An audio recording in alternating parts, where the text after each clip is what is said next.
So our Birds in Flight quilt is on the machine.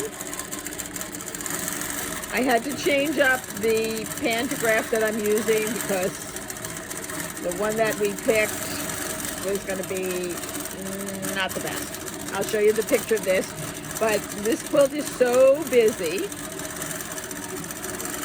that I'm not sure it mattered what the quilting design was. But there are hummingbirds on this. So actually I could come over, go slowly so I don't make you dizzy, and I can come to the computer and you can see that's what the design looks like. It'll be finished later today, and then we will get the binding on, so we're going to be ready for the show.